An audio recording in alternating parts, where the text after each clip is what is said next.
So for those of you who aren't familiar with the channel, I recently got my C8 Corvette Z06 and I had to sacrifice a little bit. I got it without the Z07 package that I wanted. Even though it looks like I have it because I've added a lot of the Z07 stuff to the car, I don't actually have a Z07 kit car. But the only thing that's really missing is a 10% stiffer suspension. And we might actually have a little bit of a band-aid slash kind of a fix for it. And it's something that you can do to any of the C8 Corvettes out there. So the Stingray, the Z06, the E-Ray, it doesn't matter. You can beef up the chassis of this car pretty inexpensively and really easily. Let's talk about it. What's up, guys? Welcome back to the channel. Welcome back to the vlog. Like you heard there in the beginning, we are going to be stiffening up the chassis on the Z06 today. And it's going to be something that all of you guys can do. It's really easy to do. And even those of you out there who aren't mechanically inclined, you can do this too. Let's take a look at what we're going to be doing today. Well, I can tell you one thing, it's definitely shipped right. It's labeled fragile here, but look at this. Between the padding, the wood, like there is no way this thing's getting messed up. And it comes with color instructions. You gotta love it. And there it is, all unwrapped, guys. It actually took me about 10 minutes off screen to get all the packaging off, but this is a good thing. This means that this thing is going to arrive to you undamaged. And if we get close up here, you can see it is carbon fiber, but this thing is not just for show. This is functional.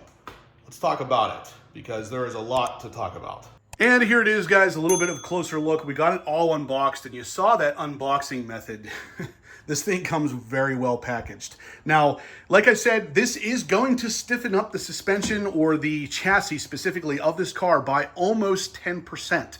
The man who makes this, his name is Dave. I've talked a lot to him. He advertises 8% stiffness increase with this, but told me kind of off the record that it could be 10+%. He was able to test it up to about 8%, and I will put a video of his in here at some point where he did some seriously scientific tests by actually showing how far this particular strut was actually lifting up when lifting that side of the car, how much chassis twist there really was, and how much of a reduction there was once this was installed. Now, this is obviously going in the engine bay area, so it's going to go on these front screws up here and as well as the strut caps right here, which means I am going to have to remove my Paragon carbon fiber dress-ups, but it will be worth it for the performance gain that you get out of this. Now, this particular unit is totally made out of carbon fiber and stainless steel.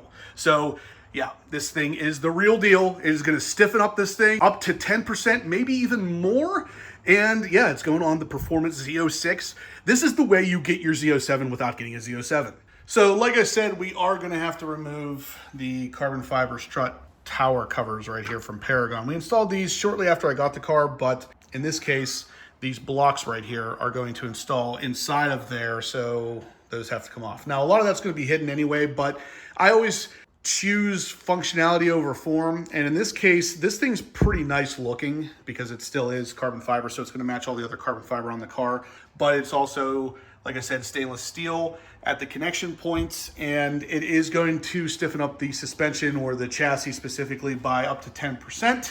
You are probably wondering by now why I went with this one over the other options on the market. Now, there is an X-brace from GM that actually connects to that bolt and then to this bolt. So it's an X from there to there, and just right here. It does not touch the strut towers. The biggest reason I didn't go with that is because, number one, it's mostly a cosmetic part, and it does offer some sort of chassis stability, but it's only 3.4%, so it's less than 4%. This one can be upwards of 10.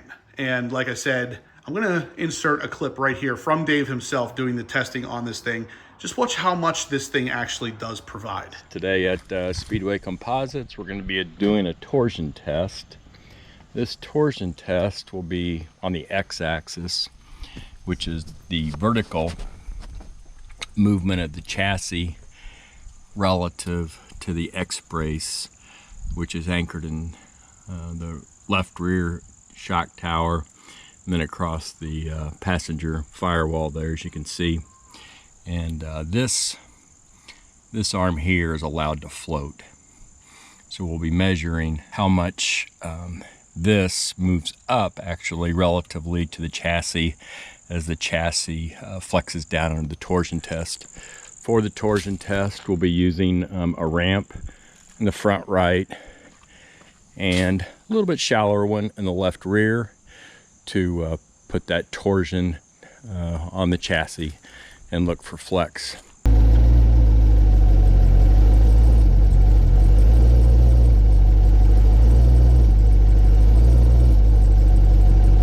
So now we can see we're up on the ramps, and actually the front lift, or the front left, is all the way off the ground. So we're putting a pretty good load, torsional load across the chassis, and we can see our dial indicator has moved. See, we were there, so we've moved looks like a couple millimeters. So as you saw there, guys, this thing is functional, and it is more functional than any other option on the market. You have the stock GM X-Brace, or in my case, I could have also gone with just the carbon fiber engine cover, which would have been, again, a strictly appearance-based mod. It would not have added any kind of stability to the chassis or the suspension. But these are things that I foregoed because I wanted this. I wanted functionality, and it's pretty. So, I mean, if you could go for either side of this. This is a nice looking piece. It also offers, of course, the extra stability in your chassis. So let's go ahead and get this thing installed. It's actually pretty easy to install. The bolts up here in the very front will come out, and these are, I believe, a T40.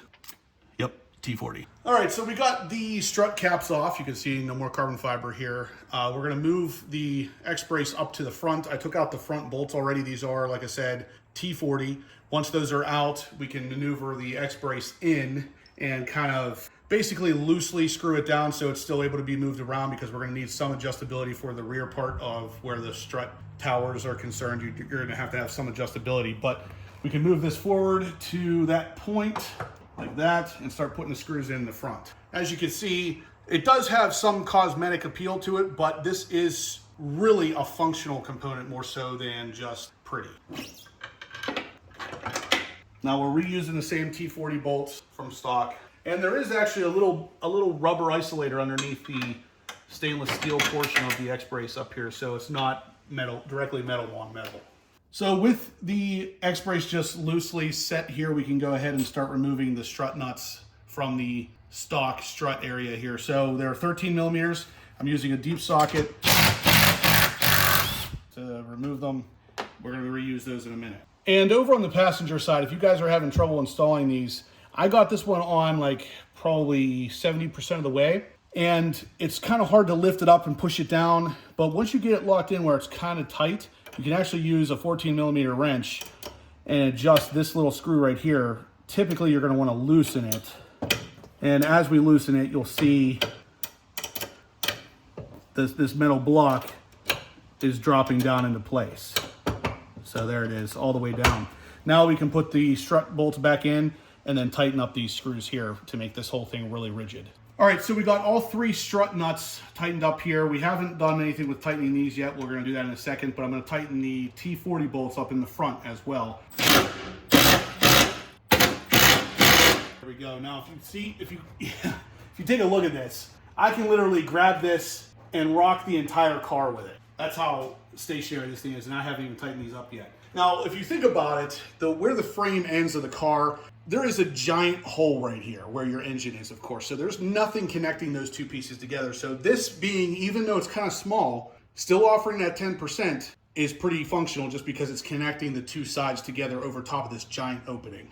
On the driver's side rear strut area, you can see the adjustment bolts right here. What we're gonna do with the 14 millimeter, we can actually grab the smaller of the two and just tighten it up. You don't want to go super tight, you just want it to be pretty tight on there. So after you get that tightened up, this is a jam nut. We'll just loosen this up right against the body of the carbon fiber here and tighten that up as well, and then you are good to go.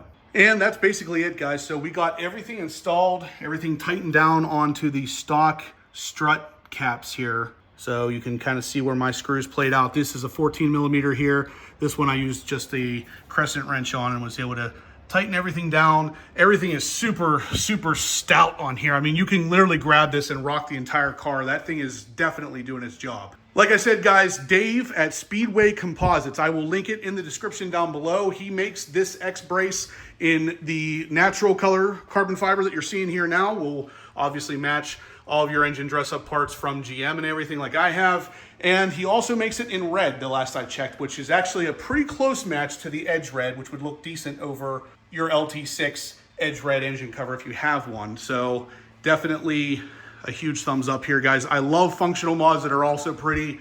That's exactly what we got here. Like I said, big thumbs up to Dave over at Speedway Composites. He's making these products that are functional and pretty. And there's another video coming very soon of another product that Dave offers. And that is going to be right here where you take off the top. There's actually a wind deflector that helps push the air over the cabin instead of right down into it for air turbulence and noise reduction. So stay tuned for that. That will be coming very soon as well. But guys, if you liked what you saw here, smash that thumbs up button. Let me and Dave know that you're liking this product. And of course, you can check out the product in the description down below. I will have it linked there to Dave's site as well. But yeah, guys, right there, that simple. This whole video took me maybe 10 minutes to film. Would have taken me probably 2 to 5 minutes to install this X-Brace off camera. Super easy install, and you're literally bolting on 10% rigidity. You can't beat that kind of stuff, guys. But anyway, if you haven't subscribed yet, please do, guys. We're gonna have loads of content like this coming you're not gonna wanna miss. And as always, I will catch you in the next upload.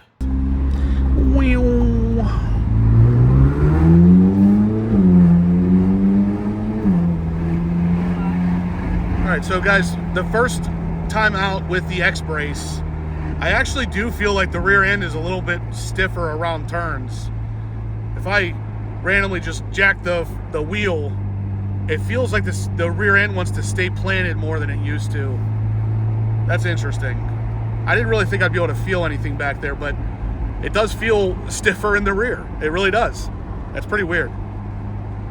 Yeah, I don't know. I'm liking it for the price, for the looks. Worst case scenario, you don't track your car. You're still gonna feel that extra 10% back there on semi-aggressive street driving. And yeah, I feel it. I like it.